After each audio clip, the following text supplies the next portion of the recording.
Hello students, तो आज हम करेंगे क्लास 9th के चैप्टर नंबर 2 पॉलिनोमियल्स का एग्जाम्पल नंबर 7। हमें दिया है find the value of k if x minus 1 is the factor of 4x cube plus 3x square minus 4x plus k। तो बेटा आपको न k की वैल्यू फाइंड आउट करके बतानी है और बोला है कि x माइनस 1 जो है इसका फैक्टर है। ठीक है, इस पॉलिनोमियल का फैक्टर है ये x माइनस 1। ओके, आपको k की वैल्यू निकालनी है तो कैसे करेंगे? हम क्या करेंगे, x माइनस 1 को 0 के इक्वल रखेंगे और सबसे पहले यहाँ से x की वैल्यू निकालेंगे। ठीक है, तो माइनस 1 है, इधर जाकर 1 हो जाएगा। ठीक है, तो आपकी x की वैल्यू क्या निकल कर आ गई? 1 आ गई। अब हम क्या करेंगे, इस x की वैल्यू को इस पॉलिनोमियल में पुट करेंगे।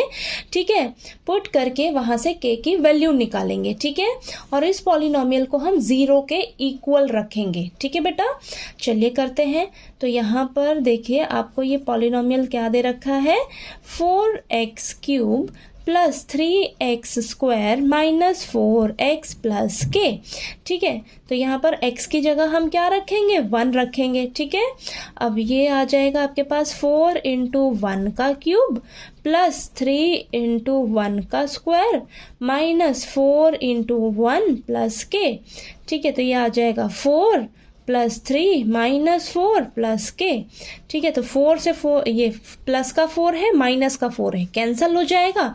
ठीक है, और आपने क्या करना है, इसे 0 के इक्वल रखना है बेटा। ठीक है, तो 3 प्लस k को आप 0 के इक्वल रखोगे तो यहाँ से k की वैल्यू आपके पास क्या आ जाएगी, माइनस का 3। ठीक है, तो यहाँ पर k की वैल्यू आपके पास निकल कर आ गई -3।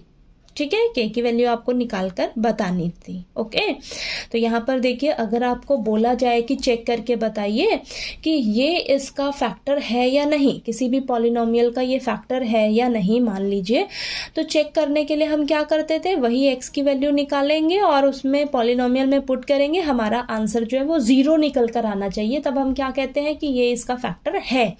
यहाँ पर हमें ऑलरेडी गिवन है कि ये जो है x माइनस 1 इसका फैक्टर है बेटा। ठीक है, इसका फैक्टर है। तो यहाँ से x की वैल्यू निकाली, 1 आई, उसको इसमें पुट किया और इसको आपने 0 के इक्वल रख लेना है। इस पॉलिनोमियल को 0 के इक्वल रख लेना है।